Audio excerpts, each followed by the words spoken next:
As the Federalist and Anti-Federalist debates were coming to an end, it was time to put the Federalist and Anti-Federalist parties to rest. After these two parties ended, two new parties emerged. These parties were the Democratic Party and the Whig Party. The focus of these parties were not what the government should look like, but how it should operate. As the population within the United States continued to grow, so did the demand for more land. This demand resulted in the westward expansion. Over time, Native Americans were forced by the United States military to move farther and farther west. As Whigs believed this to be inhumane, Democrats continued to force Native Americans who did not recognize the United States to be forcibly moved out of the country. The Trail of Tears was the most infamous relocation effort, where the military forced the Cherokee tribe to move west.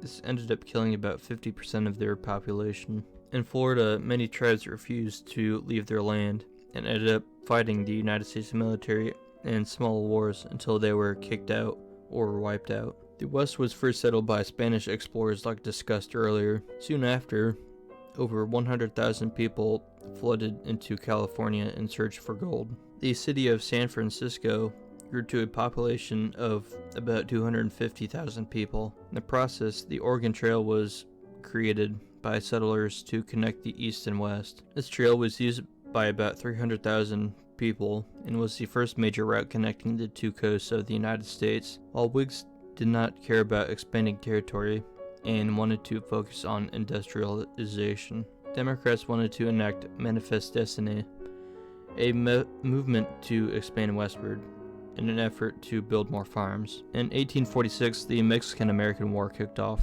The United States was able to capture Mexico City. Southern Democrats did not want the entirety of Mexico to be annexed because it would add too many minorities to the United States in their view. As a discussion with how much land should be annexed, the United States settled with the western states that we have today. This pleased the people who wanted Manifest Destiny while also pleasing the Southern Democrats. All Hispanics in the new annexed land were considered citizens, and native tribes were recognized as Native Americans. To make room for new settlers in the West, the California Genocide took place. This was an event where the military killed off as many natives as possible so that their land could be used by settlers. Oregon was also given to the United States by Britain. As the Guano Islands Act was passed in 1856, the United States colonized 100 islands for their fertilizer. 66 of these 100 islands ended up being annexed and recognized as territories. In the late 1840s, the women's suffrage movement began. In the late 1840s through early 1860s, the topic of slavery was what ruled politics. In the northern states, politicians wanted to contain and prevent the spread of slavery. In the southern states, politicians wanted to spread slavery for the purpose of states' rights. Within the south were slave rebellions, where slaves would rebel from their owners in an attempt to flee to the north and seek freedom. Slave labor made up the roots of the southern economy. This was due to a large portion of the southern's economy relying on agriculture, while the north's economy focused on industry. While northern Democrats were a bit more hesitant on the issue, Southern Democrats were the main activists of slavery. When Kansas was being admitted as a state, violence broke out due to how the federal government handled the issue. Instead of doing what they would do before, where they would add one free state and then one slave state to balance it out, they wanted it to be decided by election.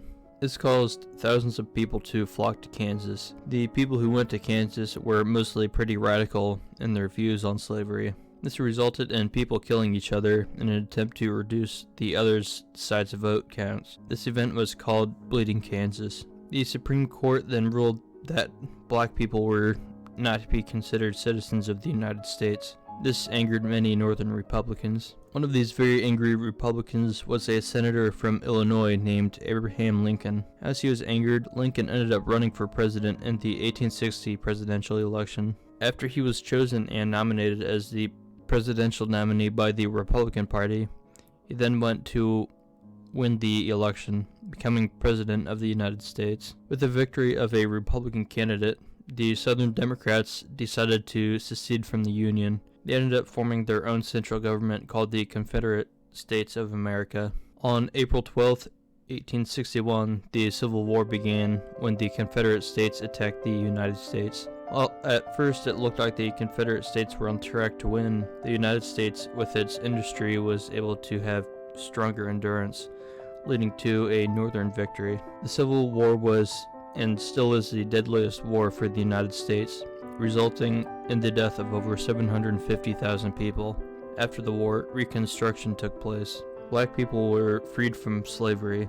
In response to this, a Southern hardliner named John Wilkes Booth assassinated President Lincoln. With the newly freed slave states not having anywhere to go, the first government assistance plan was created to help black people get a head start in society. This was because most people in the South did not want to provide housing or jobs for black people. The 13th, 14th, and 15th Amendments were passed. The 13th Amendment banned slavery. The 14th Amendment recognized free slaves as citizens, and the 15th Amendment gave African Americans the right to vote. Southern Democrats switched their stances from pro-slavery to pro-segregation, while African Americans were beginning to get into politics in the North. With segregation being the new issue, many white supremacist groups sprung up along the South, the most prominent being the Ku Klux Klan. The KKK would harass and assault black people to prevent them from taking part in society. There were even instances where the KKK members would kidnap and murder African Americans just for the color of their skin. Poll taxes and literacy tests were also put into law in the South to prevent African Americans from voting. This was due to African Americans not having any money after working as slaves, and not being very smart due to slave owners preventing them from getting any education. After Reconstruction came businessmen like J.P. Morgan and John D. Rockefeller. Between 1880 and 1914, over 20 million people immigrated from Europe in the search for jobs. By 1890, industrial production and GDP per capita was the highest in the world. Most immigrants went into hard labor or farming. Due to rough conditions in industrial settings, the labor movement began to become popular. People believed that politicians and businessmen did not understand the needs for the working man, so the progressive movement came to be. As progressive politicians came to be, corruption within politics and businesses became big focuses in politics. Poverty was also a major issue at the time. Progressives created antitrust laws, health regulations for food and medicine, and health regulations on physical labor jobs to prevent people from getting overworked. Progressives created the 16th through 19th Amendments. The 16th Amendment created income taxes. The 17th Amendment made it where people can directly elect senators. The 18th Amendment made it illegal to buy or sell alcohol. And the 19th Amendment made it illegal for women to vote, or made it legal for women to vote.